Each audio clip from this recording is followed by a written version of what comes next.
ఈరోజు కథ మృగశిర పుట్టుక.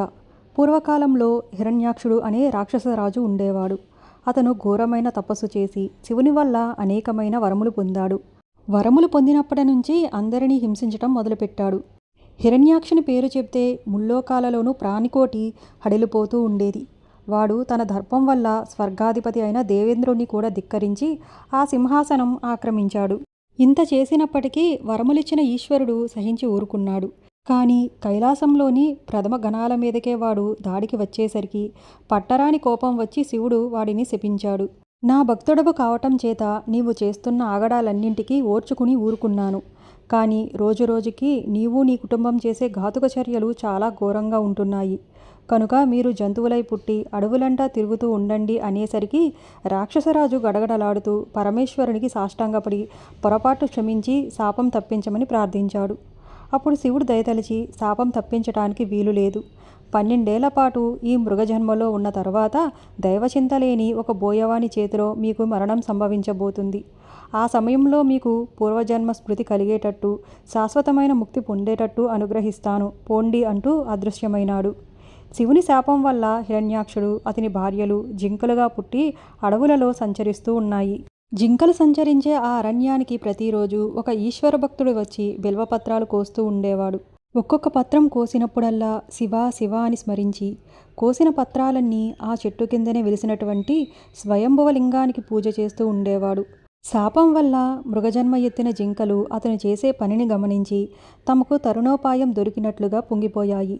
ఆ రోజు నుంచి అవి స్వయంభవలింగం ఉండే స్థలం చక్కగా శ్రద్ధతో బాగుచేసి మాలిన్యం తొలగించి భక్తులు మళ్ళీ పూజకు వచ్చే వేళకు సిద్ధం చేసి పెట్టేవి. ఈ విధంగా భక్తునితో పాటు జింకలు కూడా ఈశ్వర సేవ చేస్తూ వచ్చాయి. అదే అడవికి ఒక బోయవాడు కూడా వచ్చాడు. వాడు మామూలు బోయవాడు కాదు, నిష్ఠాపరుడైన బ్రాహ్మణ కుటుంబంలో జన్మించిన వాడే. కానీ కర్మ వల్ల కులభ్రష్టుడై కిరాతకులతో కలిసిపోయాడు. ఒక కిరాత కన్యను వివాహం చేసుకుని వాళ్ళ వృత్తినే అవలంబించాడు. దైవచింత దయాదాక్షిణ్యాలు లేక ఆ అడవిలో మృగాలను వేటాడుతూ ఉండేవాడు. ఒక రోజున ఈశ్వర భక్తుడు బిల్వపత్రాలు కోస్తూ ఉండగా బోయవాడు అడవికి రావటం తటస్థించింది.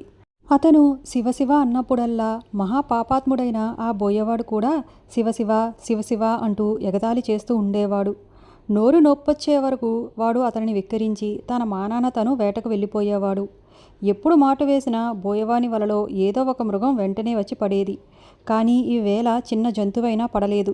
ఏమైనా సరే జంతువు వలలో పడాలి, ఇక్కడ నుంచి కదలాలి అనే పట్టుదలతో వాడు చీకటి పడినప్పటికీ అరణ్యం వదిలిపోలేదు. పైగా పందం పట్టిన బోయవాడు ఆ కటిక చీకటిలో ఒక చెట్టు ఎక్కి కూర్చుని ఆ ఈశ్వర భక్తుడు జ్ఞాపకం రాగా శివశివ అని మాటిమాటికి వెక్కిరిస్తూ ఆ చెట్టు ఆకలు తుంపటం మొదలుపెట్టాడు. ఇంతలో ఆ చెట్టు కిందకు ఒక ఆడజింక వచ్చి నిలబడేసరికి విల్లు ఎక్కిపెట్టి దానిని అతడు కొట్టబోయాడు. ఇప్పుడు ఆ జింక వాడికి ఆశ్చర్యం కలిగేటట్టు మానవ భాషలో, ఓయి బోయవాడా, కిందటి జన్మలో మాది రాక్షస కుటుంబం. శాపం వల్ల జింకలుగా పుట్టి అడవుల వెంట తిరుగుతున్నాము. ఇప్పుడు నేను నా భర్తను వెతుకుతున్నాను. ఆయన అనుమతి పొంది తెల్లవారే లోపల తిరిగి వచ్చేస్తాను. కనుక నన్ను వదిలిపెట్టు అంటూ ప్రాధేయపడింది. నోరులేని జింక ఏమిటి, ఇలా మాట్లాడడమేమిటి? కానీ దీని నీతి ఎంతవరకు నిలబడుతుందో చూద్దామని తలచి బోయవాడు కాళ్ళ ముందుకు వచ్చిన జింకను విడిచిపెట్టాడు.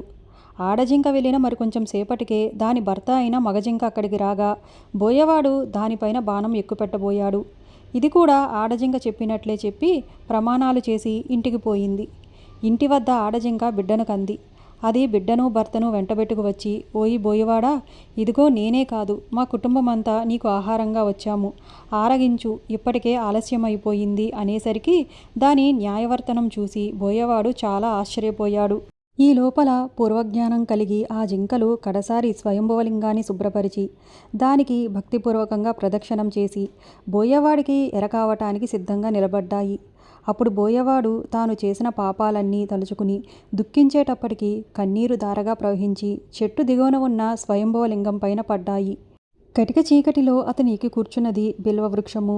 ఎగతాళికే కావచ్చు, తలవని తలంపుగా ఆ బిల్వపత్రాలు తుంపిపోయగా అవి కింద ఉన్న స్వయంభవ లింగం మీద పడినందువల్ల ఈశ్వరుణ్ణి పూజించినట్లయింది. అదృష్టవశాత్తు ఆ రోజు మహాపర్వదినమైన శివరాత్రి కనుక రాత్రి జాగారం ఉండి శివుణ్ణి పూజించిన ఫలము బోయవాడికి దక్కింది. పైగా పశ్చాత్తాపము వల్ల అతని కన్నుల నుండి ప్రవహించిన బాష్పధారలతో స్వయంభువలింగాన్ని అభిషేకించటం వల్ల శివుడు ప్రీతుడై ఆ లింగము ఛేదించుకుని వచ్చి బోయవానికి సాక్షాత్కరించాడు. జింకల పుట్టు పూర్వోత్తరాలను పరమేశ్వరుడు బోయవానికి వెల్లడించాడు. ఆయన కరుణ వల్ల బోయవాని పాపాలన్నీ పటాపంచులైపోయి ముక్తి మార్గము లభించింది. శివుని దీవెన వల్ల జింకలు నక్షత్ర మండలం చేరుకుని చుక్కలుగా మారి జింక రూపంలో శాశ్వతంగా నిలిచిపోయాయి. ఈ జింక రూపమే 27 నక్షత్రాలలోనూ ఒక్కటైన మృగశిరగా ఇప్పటికీ పిలువబడుతుంది. ఈ విధంగా రాక్షసరాజైన హిరణ్యాక్షుడు వాని కుటుంబము శివుని మహిమ వల్ల శాప విముక్తి పొంది శాశ్వతమైన కీర్తిని సంపాదించగలిగారు.